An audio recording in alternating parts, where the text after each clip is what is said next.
Good afternoon, everyone.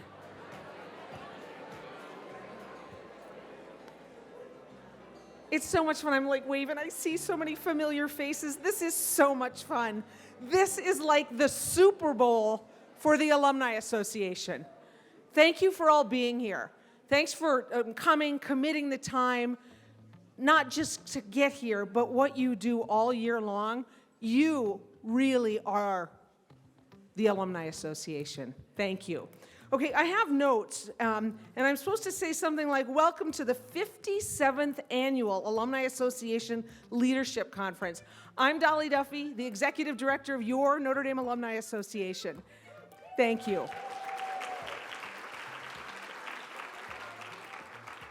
I'm looking out across this ballroom. This is a record year. We have close to all in 340 volunteers who have committed to come here for the weekend.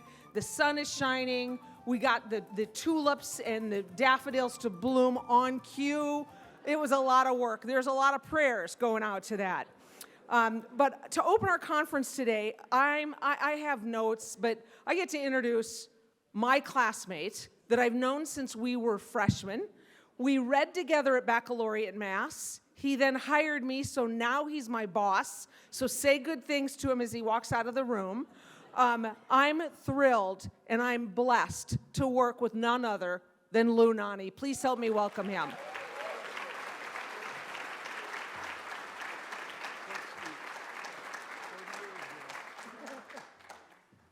Dolly and I are thrilled to be celebrating our 40th class reunion this year. I know you're all saying you guys look so young, right? You know, can't imagine you're 40. Well, we're saying that to ourselves as well. We can't believe that 40 years, and I'm starting to get this as you get a little older, it sneaks up on you, right? I mean, you don't expect to be around this long. And you know, when you're younger, how many people are here that have graduated in the last 10 years? Raise your hand. I know what you're thinking. You're thinking that 40-year class and older, really old people. We felt that the same way back in the day, but I don't feel that way anymore. You know, your perspective changes over time. I want to just echo Dolly's words that we're so thrilled to have you back. You guys are our core leaders.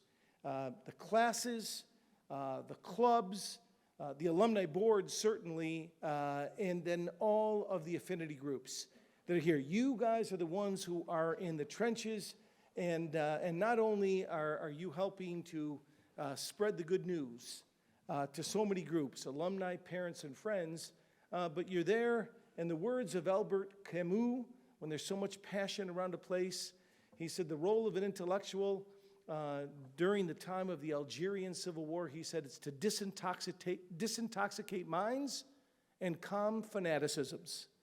So I know that's a big part of what you do as well, because we have a lot of people that are so passionate about this place, and thank you for the role that you play and listening to folks' legitimate concerns and criticisms about the university.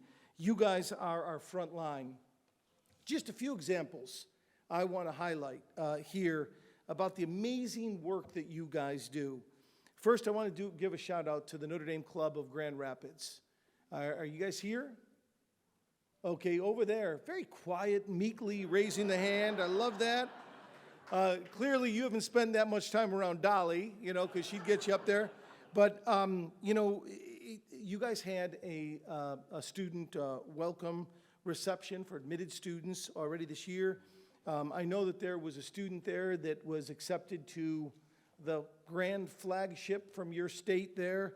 And due to the reception that you guys hosted, this student changed the mind to go from the University of Michigan to Notre Dame, which you'd think would be a no-brainer in the first place, but it's a huge credit to you guys. Thank all of you for the welcome receptions that you host for these students, these families. Probably, as you guys know, I have a wife who is from Brazil. And is there anybody here from the Notre Dame Brazil Club today? Made it back? Okay, right over there. Again, meek, humbly raising your hand. We have now, due to this club, we have 80 just 10 years ago, we had about 2 to 4 students per class from Brazil, the largest Catholic country in the world.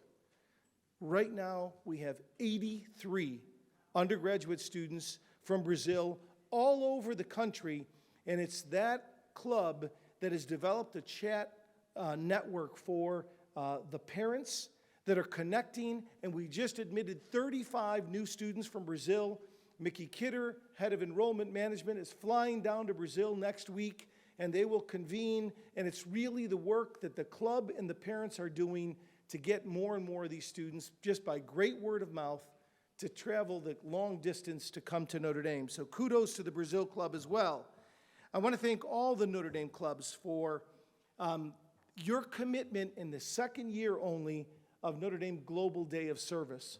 125 clubs are hosting Global Days of Service, and that includes 30 international Notre Dame clubs as well that were out there and, again, spreading the word for good, to be one of the most powerful means for good in all of society, as Father Soren said. And I also want to do a special shout out. Anybody here from the Indianapolis Club?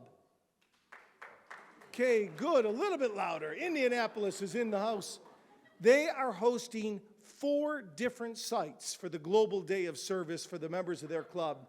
Kudos to you guys, great work there.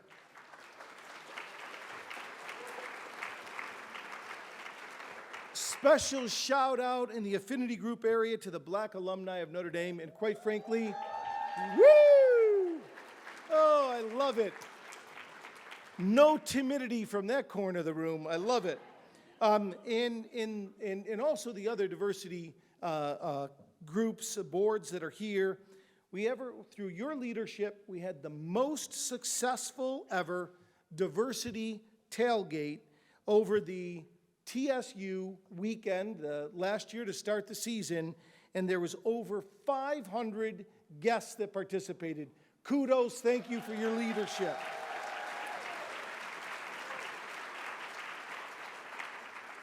Special shout out to Young ND board. All right. Didn't expect you guys to be that quiet. That's good. And they launched Young ND Faithful, which is a day of prayer, and working with 20 Notre Dame clubs, they reached 7,000 young alumni. Kudos to you guys for keeping the faith alive and doing it with that younger population. And finally, I want to thank all the class leaders, especially those that are up in this cycle. And you know we're on a 5-year cycle here with all the classes coming through in the affinity groups. Thank you for your leadership in making what is going to be Father John's. He's going to actually step down after 19 years, and he was going to step down at the end of June, but now he's going to step down right after Alumni Reunion Weekend. So he is going to be there June 1st to greet all of the 50-year class and to be present to celebrate Mass for everybody coming back.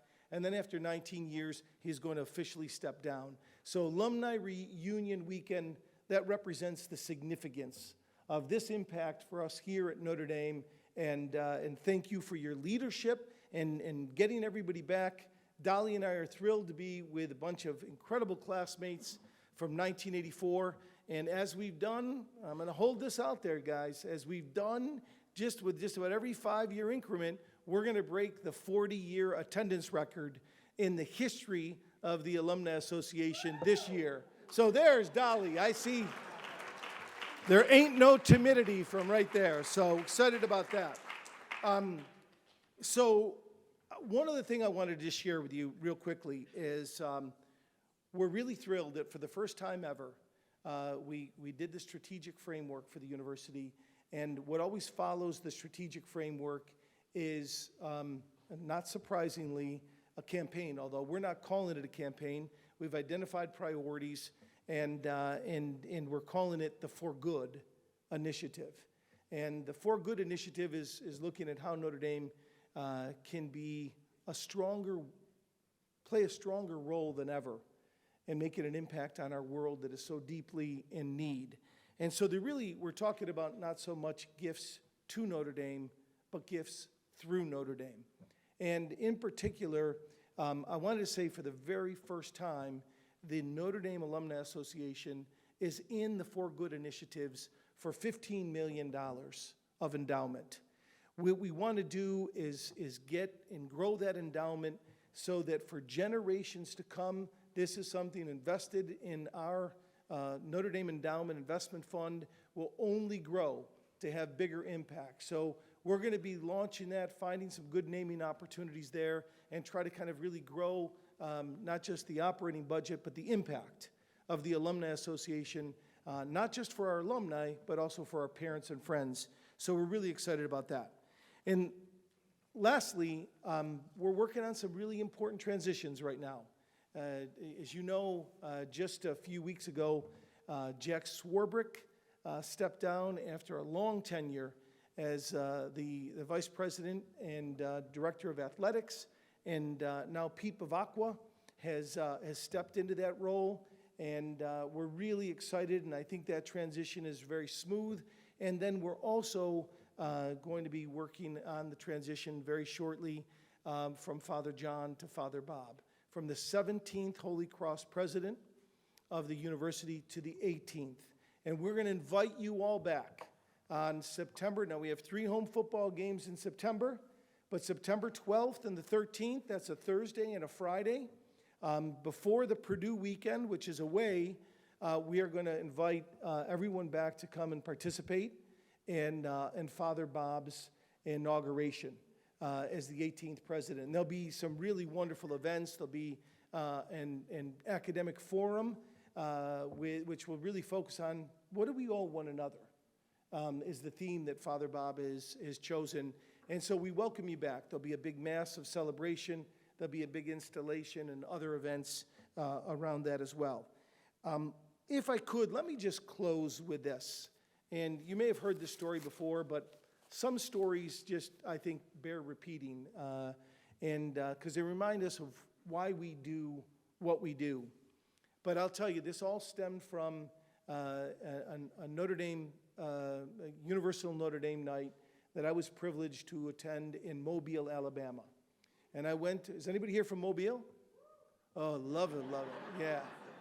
It was a great, and I stuck around a couple days and spoke to a high school there and met with a bunch of students and was hosted by the Duffy family. And I learned there that Dick Duffy, who's an ophthalmologist, was the personal physician for Harper Lee, otherwise known as Nell Harper Lee. She lived 70 miles away in Monroeville, but was having the same problems Father Ted had with macular degeneration, and she would come in, and she'd actually stay, rather reclusive person in her latter years. She would actually stay at the Duffy residence, and then he would take care of her eyes. And so I came back just really inspired by the visit to Mobile, and I talked to Father John, and I said, maybe, just maybe, we could extend an invitation to Nell Harper Lee to receive an honorary degree.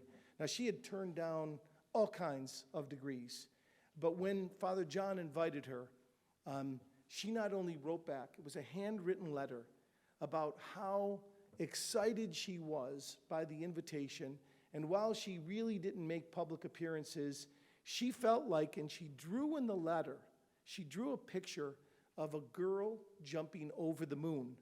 And she said, this is how I feel to be honored by Notre Dame. She didn't fly, so she got on trains from Mobile to, and there's not a direct train from Mobile to South Bend, and made it up here for the commencement. Again, being rather reclusive, she just wanted to fly under the radar.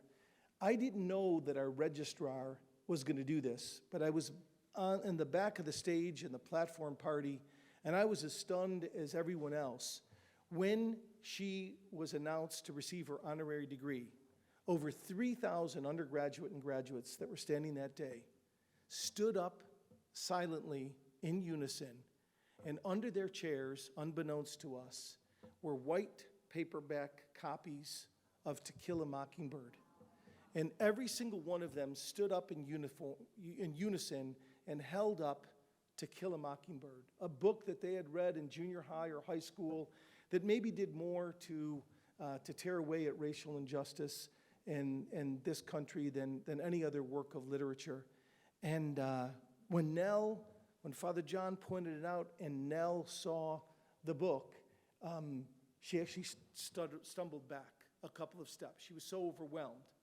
Now, if somebody's really reclusive, it's not a great idea to give out 3,000 copies of a book because at that point, everybody wanted autographs. They swarmed her. They wanted autograph versions. So we were trying to kind of get her away and keep her sanity. But after her visit to Notre Dame and the experience that she had, she wrote this letter, and I just want to read an excerpt of it for you. She said, "The memory of my Notre Dame weekend will stay with me for as long as memory lasts. Indeed, it will be the one I'll cling to when all else is departing. Never in my experience have I met with such a warmth of welcome as at Notre Dame. And although not much more than a heathen, I was never before made to feel so much a part of a family that must be unique in the U.S. groves of academe. I've seen a few campuses, but never any like Notre Dame. You can, but I can't define it. A sense of purpose, a loving kindness, a ferocious loyalty to a place, palpable in its intensity." Now that's what I'd call pretty good third-party credentialing. And she can still spin a yarn, but that's what we're here for. Make no doubt about it. We are here to try to make a difference in the world, to show that love that all of you do each and every day in the fields, wherever you come from, that we are trying to live the gospel to a world that knows so much estrangement, so much hardship, so much harshness, that we are here to a calling that is much bigger than this university. Thank you for what you do.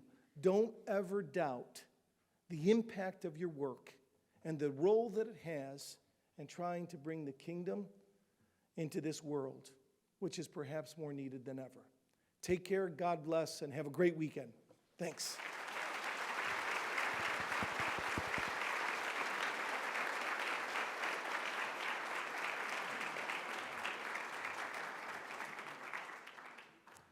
Thank you, Lou. It's just great to have you with us to kick things off. My name is Mike Sullivan. I'm the Senior Director for Programming at the Alumni Association, proud member of the class of 1990, but most importantly, a former resident of Dillon Hall. It's great to have everyone back here on campus, and let me join Lou and everybody at the Alumni Association in thanking you for everything you do to spark and cultivate deep passion and love for the university in your communities really all over the world. It's not an exaggeration to say that campus leaders really are impressed by the work that you do and depend on the work that you do in service of our students, our alumni, and friends of the university. And thanks for being here and taking the time out of your schedules to come back to campus and attend the Leadership Conference. The staff of the Alumni Association every year sets out what are the goals for the Leadership Conference, and we try to plan the content around those goals. And certainly what we want to do every year is make sure that you have hands-on training and skill building to be a more effective club, class, group leader. And the lineup of workshops and meetings that we have over the next 2 days, we're all very excited about that and hope that it really meets the needs that you have. We also, of course, want you to hear from campus leaders like Lou, and tomorrow we're so excited to have our provost, John McGreevy, who will preview and share his insights on the university's strategic framework. So that's something to look forward to tomorrow. And of course, this is called the Leadership Conference. And we would be remiss if we didn't have opportunities for you to develop your own leadership skills. Our theme this year, Onward to Victory. Our first speaker knows a lot about victory and leadership. Ryan Harris graduated from Notre Dame in 2007 after a stellar career on the football field, where he started in the offensive line for 4 years.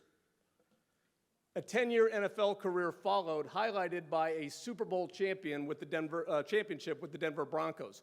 Ryan still lives in the Denver area with his wife and 3 children. Ryan stays incredibly busy. He's an analyst for the Notre Dame Football Radio Network and for CBS Sports.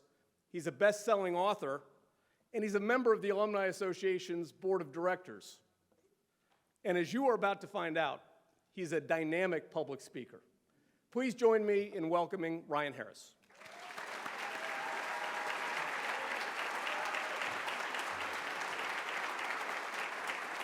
All right.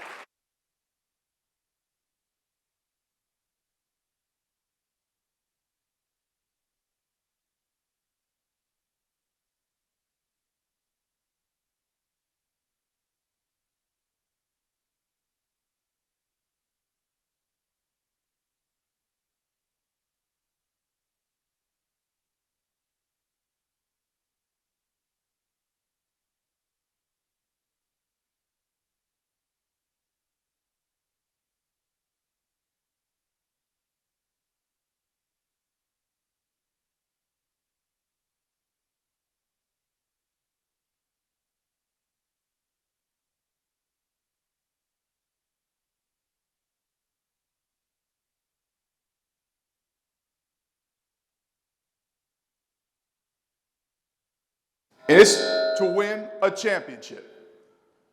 If you're not on board, get out. Which coach do you think won more? Coach B. It's amazing because one of the things that Coach A and a lot of coaches, a lot of leaders do is they don't want to say win. Hey, we don't want to talk about winning. Let's talk about the process, right? Which I understand. And if you are going to lead, how about you lead to win? How about you put that one goal up? How about you put that moonshot up that got each and every one of you, by the way, in this room at some point in your life? Since we are going to do things, we might as well do them the best we can. That is the Notre Dame way. So let's lead to win. And I know some of you are new. Some of you might be thinking, oh, I'm not a leader. Some of you may be thinking, I'm too old to be a leader with all this technology, right? But I remind you of Dr. King's quote, everyone can lead because everyone can serve. I know a lot of your roles, very prestigious. You're regal, presidential now. Congratulations, right? How are you planning to serve? In Islam, they say the best leaders are the ones who are serving the tea. Right? We have examples from all of our religious histories of people who served to win. Right? So let's make sure if you're going to lead to win, you do it with that service in mind. And we're going to talk about where you are leading from. I'm going to give you one word to be an authentic leader anywhere you find yourself, with Notre Dame people or not. And then I'm going to give you one secret to help you enjoy the journey everywhere you lead. If that's good, say good. Good. All right, well, let's get started. And let's talk about where you are leading from. And we're talking about mindset. There are over 1,600 NFL players who played this last season in the NFL field. 53 became champions. 53. I know we got some math majors in here. I believe they call it statistically insignificant. Is that right? How does a statistically insignificant amount of people become immortalized in a game that 1,600 play? It's because of that mindset. And for me, in my 10-year NFL career, in which I sustained 9 surgeries, 4 alone on my back, I had to choose my mindset. And each and every one of you as leaders, you have to choose your mindset. How are you going to win with your team? And to break down mindset, you got to talk about what that means, right? When I was young, I used to think mindset was Mr. Miyagi, wax on, wax off. Or the Jedi Master Yoda levitating a spaceship, right? It'd be cool to do someday. Elon Musk, where you at? But to call on my resilience, my ability, my capacity, I used 3 simple phrases. I am, I can, I will. Say it back to me. I am, I can, I will. Not like you believe in yourself, all right? I am, I can, I will. Look what a difference belief makes.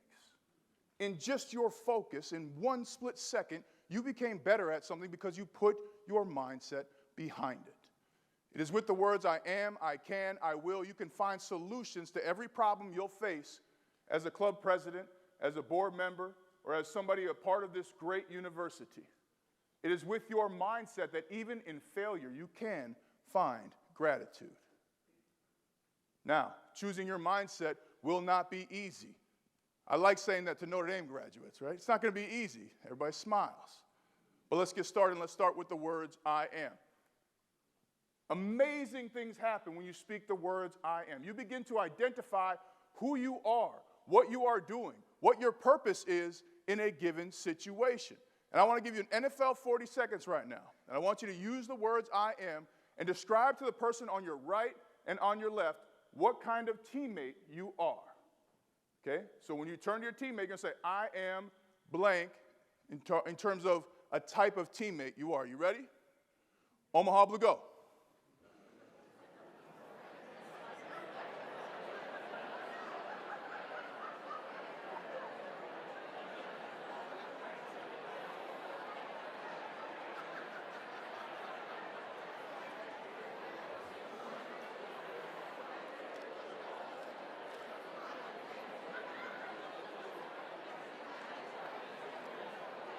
Ten, 9, 8, 7, 6, 5, 4, 3, 2, 1. Omaha. All right. Sounds like some of you may be a better teammate than you think, huh?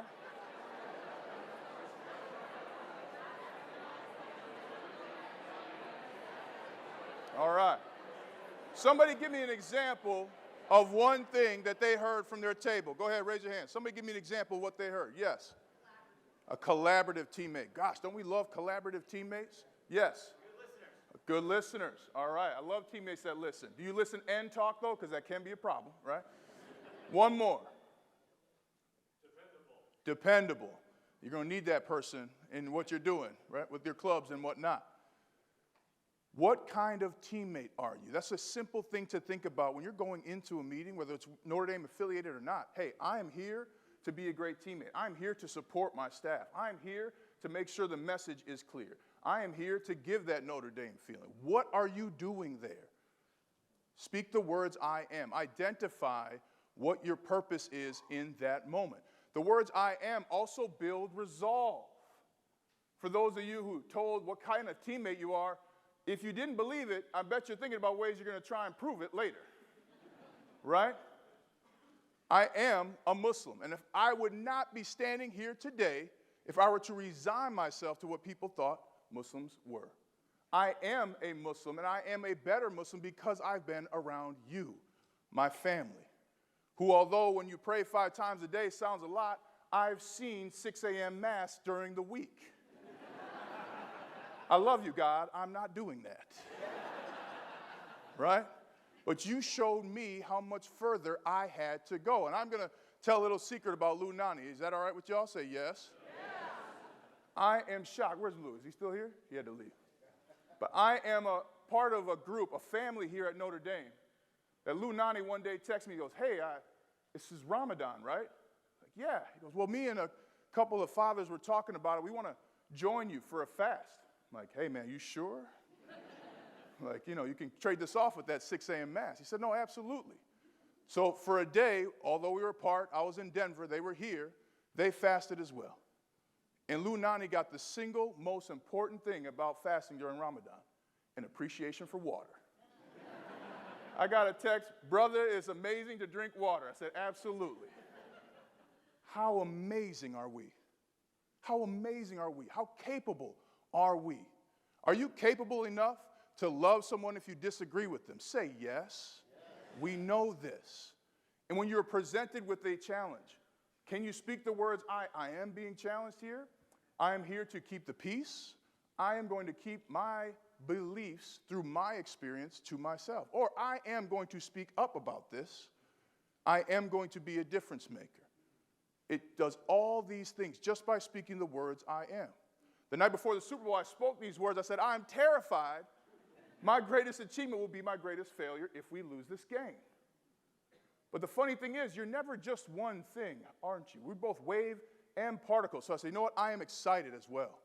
I am prepared. I am going to be a champion. Speaking the words I am builds your resolve. And in your meetings, before you walk into them, speak those words, identify it. Identify your feelings when you're feeling overwhelmed. I am a parent, and before we had our kid, I said, I am woefully underprepared. Not a single quiz on having a child. What is wrong with us, right? But there's another aspect to unlock your greatness, something that each and every athlete has to do. Truly, each and every professional has to do. You have to take ownership of the negative.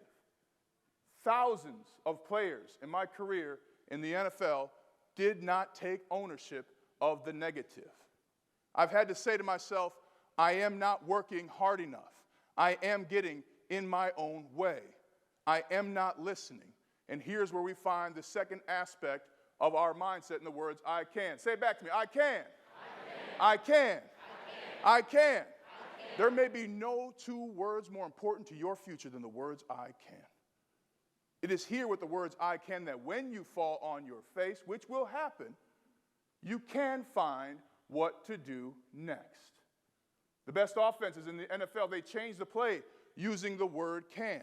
If you're a Notre Dame football fan, be excited because the new offensive coordinator uses this system. So when you hear can this season in the fall, know they're changing a play to a better play. The words I can help me save my career. I was in Denver my fourth year in the NFL. Got a new coach that wanted me to do new things, which some of you probably have a new team that you're asked to do new things. Right? I just heard about an app called Yik Yak, the kid said. No idea what it is. I can learn it, though. Right? So here I am. I lived in a cul-de-sac, and for those of you who know Denver, I'm in Highlands Ranch. It's a very nice area. If you're in Pittsburgh, think about Wexford. Right? Very nice. Had a nice car. Bought it used. I'm trying to be economical. Right? My coach wanted me to do new things. Try a new terminology. Try new techniques. I was arrogant. I was unwilling. I was unwilling to do what needed to be done to be successful. Guess what happened to me? Cut. I heard cut. Bench would have been better. Still get paid.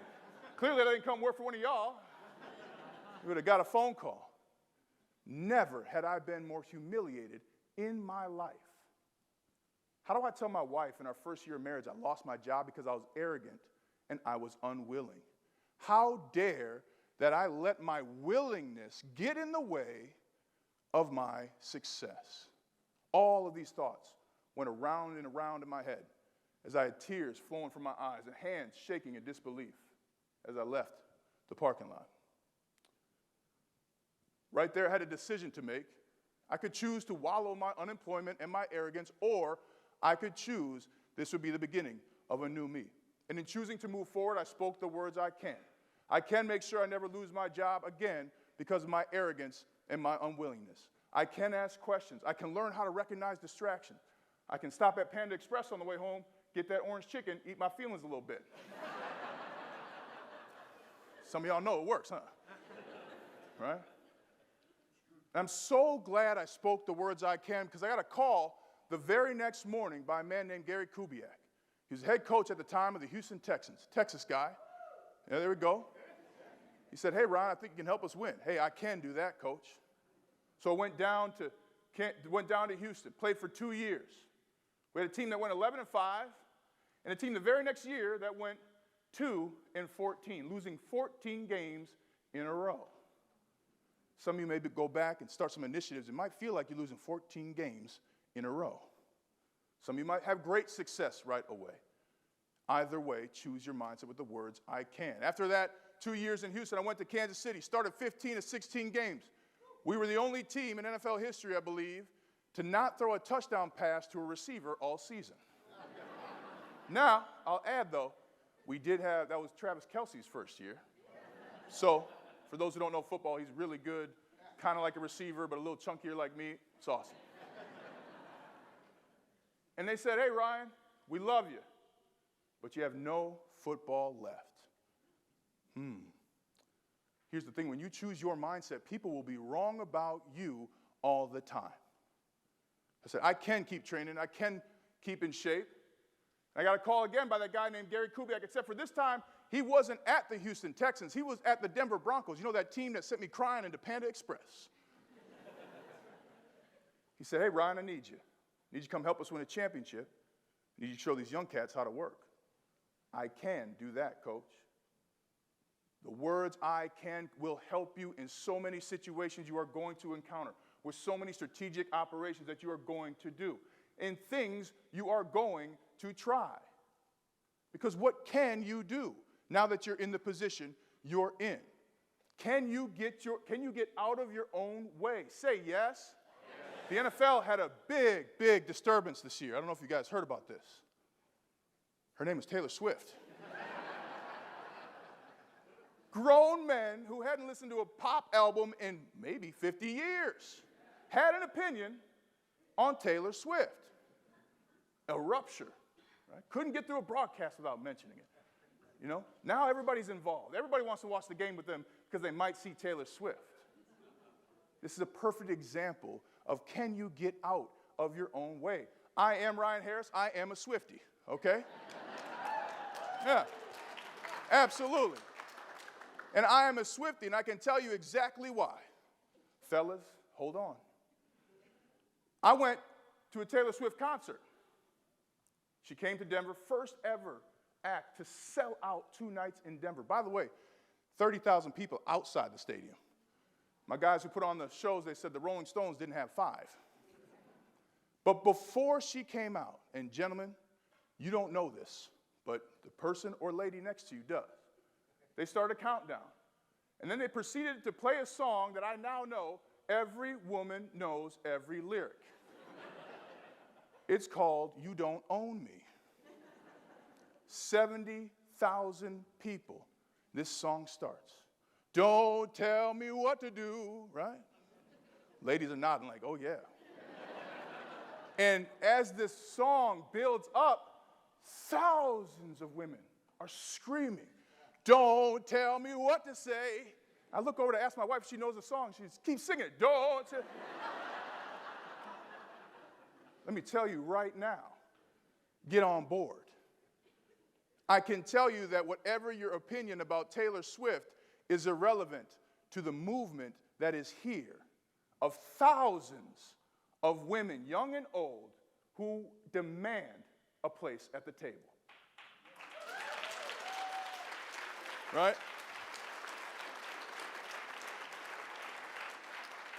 Can you get behind that? Of course.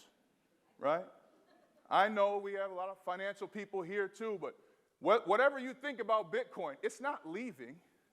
It's lasted longer than many tech companies already. It allows you to move funds without having to settle funds over a time of 3 days. Most of us, if we transfer money between our accounts, it doesn't settle till 3 p.m. By the way, have fun looking at how much of our country is unbanked right now. What do you think they are going to use? So you're going to be presented with new challenges, new techniques, email lists, all these things in the jobs and the roles that you're in. What can you do? Can you find a solution? Absolutely, you can make noise. Absolutely, you can complain. Absolutely, you can show your willingness to be less than what it takes. But at the end of the day, you're doing yourself a disservice. But it must be more than that resolve of I am and your willingness of I can. You must also take action. And that comes with the words, I will. No one cares what you say. I'm happy for you that you have an opportunity to find your willingness with the words, I can. And I've seen millions of kids. I want to be in the NFL. What's it like to play in the NFL? What's it like? How have you been? What's the most amount of people you've been embarrassed in front of? Most people are like, oh, there was this one time in 3rd grade, I had a teacher yell at me, and it was very, very bad. I said, how many people in the room? 20? Well, it was like 35. 70,000 people are going to see your mistake in the NFL. I had a buddy of mine who actually, for the last time, flied him out to a game, paid for his ticket. After the game, he goes, dude, you got away with a huge penalty. We just won the game, bro. Want to talk about the one penalty that I've got? Okay. But what will you do when you're put in situations where it's uncomfortable? Where will you seek answers? What research will you do? And amazing things happen when you speak the words, I will. You start to visualize what your success looks like. You start to see who's around you. More importantly, who's not around you. I got 200 ticket requests between the AFC Championship game and the Super Bowl. I don't think I talked to 200 people that whole year, right? What actions will you take? The night before the Super Bowl, I said, I am terrified my greatest achievement will be my greatest failure. I'm also excited. I am prepared. I am ready. I am capable. I can put on my pads. I can knock the heck out of somebody. I will be a champion. And I closed my eyes, and I visualized what that moment would look like. And for those who don't know, the Lombardi Trophy is a big metal football that they put on a stand. It's the weirdest trophy in sports. But for whatever reason, I could only see the Lombardi Trophy from the bottom up in my mind as I closed my eyes that night. I said, hey, I am shocked that I'm seeing this from the bottom up, but you know what? I can accept this vision. I will be a champion. Fast forward to 24 hours later, here's Peyton Manning handing me down the Lombardi Trophy. And the first time I touch it, I see it from the bottom up. Many of you are going to throw events, some of them new. What will it look like? What will you will it to be through your actions? What can stop you if you have vision about what you are going to achieve? I'm here to tell you nothing. So wherever you find yourself, in your role as club presidents, board presidents, in your role as somebody at a company, choose your mindset with the words, I am, I can, I will. It will change everything about you as a leader. It will change everything about you as a communicator. And I challenge you, one challenge, I want you to text the person you love using I am, I can, I will. I am at Notre Dame. I can tell you I cannot stop thinking about you. I will give you a big hug when I see you. You're welcome. All right. Next, who has seen this phrase? Lead by example. Wow. This is the way to lead, right? All right, I'm going to get you ready to play football. First, you want to make sure that you strike the target with your hands, but you got to make sure that it's timed up with your footwork. So what you want to do, you want to get on a line on the field before the game, just practice. Bah, bah, bah, okay? You can go to the other side, practice. Bah, bah, bah, all right? Now, listen to the snap count, right? And then, oh, by the way, make sure you loosen up your hips a little bit before you get in there. You ready to go? Some of you saying, yeah, lying. You'll be lying at Notre Dame. What's wrong with you? But what happened? I led by example. I just gave you all the tools. Oh, you can't learn by example. Interesting. We always want to say lead by example. Number one, how do you know anybody's watching? Number two, what a terrible way to explain complexities. Now, if I told you this, hey, look, you want to time up your arm and your leg, because one time I had a teammate who broke his elbow because he threw his arm out without putting it with his footwork. Bet you're going to practice that now, right? What if I said, loosen up your hips, because if you don't, you might end up like my teammate who had gotten his foot stepped on, dislocated his hip, and ended his career. And when you're a player, you're on the field, you hear what they're saying to the player. And the doctor said, what happened? He goes, I didn't warm up my feet and hips. I got stepped on. I'm warming up my hips every day, right? And what I'm doing here is leading with an example. Leading by example is lazy. That is lazy leadership. Because if you were leading by example, nobody in this room failed, huh? Bunch of Notre Dame grads, college was tough, huh? Tell me about it. Dorm rooms, yeah, parietals is the hardest thing, right? When you go places, even as presidents, as associates, as board members, people will see you where you're at and will not see the full story. So lead with an example. You want to start a new initiative? Great. Give me the story behind it. Tell me about somebody who came to their first event after a long time and not being a part of a club, and it changed their life. What a much better message than hope to see you on Tuesday, right? We had a teammate on the offensive line, Super Bowl 50 season. He was making so many mistakes, we weren't going to win a game, let alone playoffs. Coaches screamed at him on the field. Players screamed at him on the field. Coaches screamed at him in meetings. Players screamed at him in meetings. Do you think it worked? No? Oh, none of you do your best work getting screamed at either, huh? Interesting. So I went up, as the leader of this offensive line, I went up to this young man after a few weeks and said, look, when I was your age, I used to make 3 to 5 mistakes a game. And then I started feverishly taking notes. And I made 3 to 5 mistakes a year. I walked away. The next day, that young man had a pad of paper and 3 pens on his desk, and we won a Super Bowl. Because when you lead with an example, the example you give will be the example you see. What examples can you lead with to bring more engagement to your clubs, to bring more participation, to bring more joy? What example can you use with to tell someone to stay in their lane? Something you're going to be dealing with shortly, many of you, right? You're going to get a lot of opinions on how to do it better. Hey, you know what? I'm so glad you told me all your thoughts. It's hard for me to understand, so often when I have complaints, I like to write them down. Do you mind sending me an email? Much better way to handle that than say, get out of here, Ryan, you don't know what you're talking about, right? Lead with an example. I do this with my children as well. My daughter was learning to ride her bike. She fell, and she gave me that look that as parents we know sometimes, they're like, I can quit this right now, right? Like I tried, it's good enough. It's like, hey, do you know that I fell when I started learning how to ride my bike? Really? Yeah, you know what I did? What? I got back on. Can you get back on the bike? Yeah. She rides her bike to this day.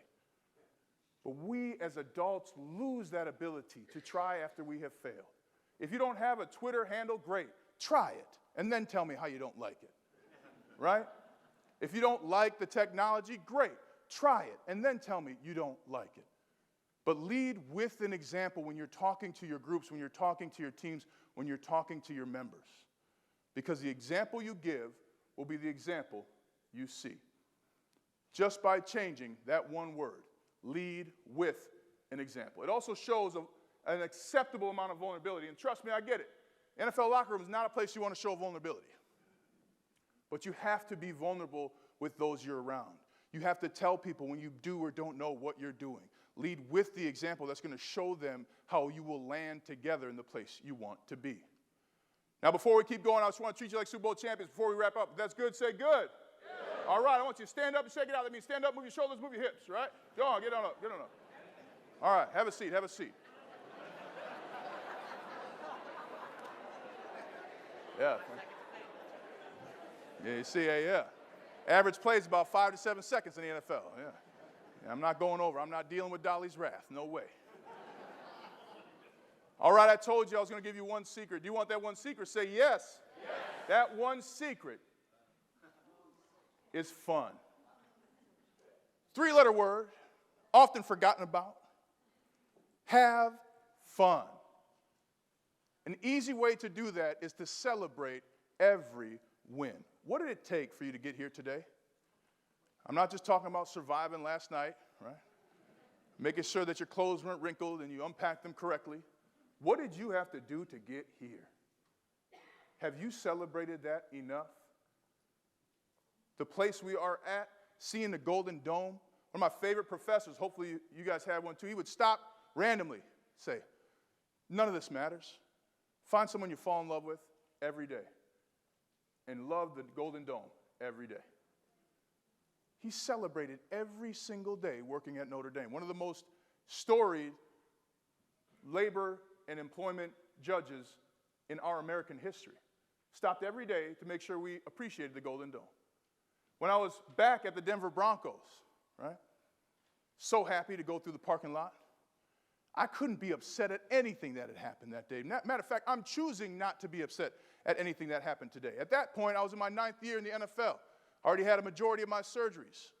There were days where I didn't want to do what needed to be done. But what do you sound like when you're having fun? I thought that to myself, so I started going, woo, oh yeah, rock and roll, man. Hey, Ryan, we got fully padded practice. Woo, oh yeah, rock and roll, man.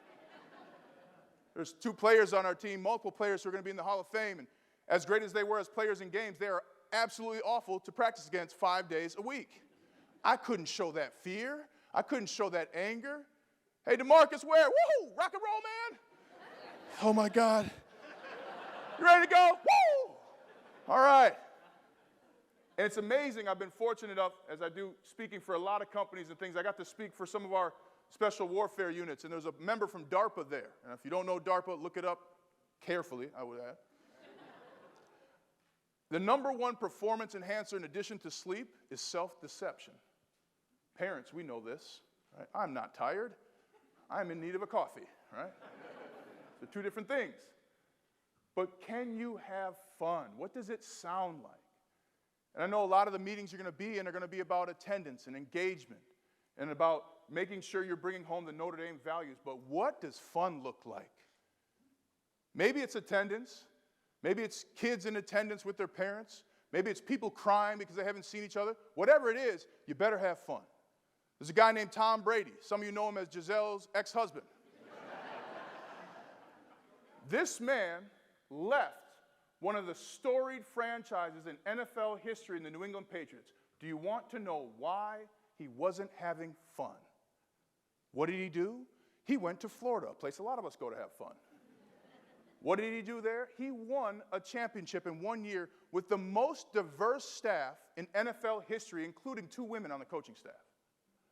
How much fun was that, do you think? It was a lot more fun than Bill Belichick was having in New England. Make sure to have fun. And if you ever want to know what fun looks like, just celebrate every win. You get a new email on your roster, woo, oh yeah, rock and roll, man. Why not? What is preventing you from having fun? Because at the end of the day, all of our experiences, as vast as they may be, and from wherever they come from here at Notre Dame, we had fun when we were here. We had fun being challenged. We had fun growing. We had fun screaming our guts out for our sports teams. We had fun being respectful and showing agape love to each and everybody that we came across. So when you are putting your events together, when you're spending time with your loved ones, think about fun. One of the best emails I got after speaking came from somebody who attended one of the speeches I was at a conference. He said, Ryan, you talked about fun. And you didn't know this, but my wife and I had had a tough 2 years with our son, who was going from 12 to 14. He said we had adopted him, and so we were learning on the fly how to be parents. And when you said have fun, I went home that day, and I asked my son, I said, what do you want to do for fun? And he said, go bowling. One, I never knew my son liked bowling. 2, we've had the most fun the last 2 weeks than we've had in the last 2 years. Have fun. Celebrate every win. You're going to watch games in college and the NFL where guys are going to celebrate in the end zone and they're losing the game. But when we leave the game, the one thing that shocks us is, wow, you guys don't celebrate anything. And I understand you don't want to be, showing off and things like that, but come on. Each and every one of you in this room is extraordinary. You've gone through things that scared most people away from even starting. How can you not have fun with the ability you have to achieve what you can? And remember that when we have fun, we become impervious to failure. The people you laugh with most, is there anything you cannot get through? The people you called during COVID, are they still your friends? Of course. We had one rule this year we won the Super Bowl. On bus 3, no rookies on bus 3. They asked too many questions. And it is on bus 3, you would have to step over coaches playing card games. I don't know if there's money or not, don't ask. You would go next to, scoot by, an old quarterback who cannot sing and has his commercials lip sunk because he would sing the same lame country songs after every game. You would then have to walk through some of the worst rappers you've ever heard in your life, talking about what they did in a game. We had fun. Because you know what? One of the hardest things in the NFL to do is to lose, because you prepare just like you're going to win. You do everything like you're going to win. We celebrated losing. That's how much fun we had. How much fun can you, your club, your team have? And make sure to celebrate every win. So now to wrap, I just want to say again, you are going to lead. You're here because you are a leader. Don't have 6 things on the way in and 6 things on the way out of the door. Don't have 6 goals for your team. What is your one goal? What is your mission? And choose your mindset in each and every single meeting you are in with the words, I am, I can, I will. And choose to go beyond lazy leadership by leading with an example. Give the context and the story that creates connection that will help you succeed. And last, and most importantly, celebrate every win. Thank you. Go Irish.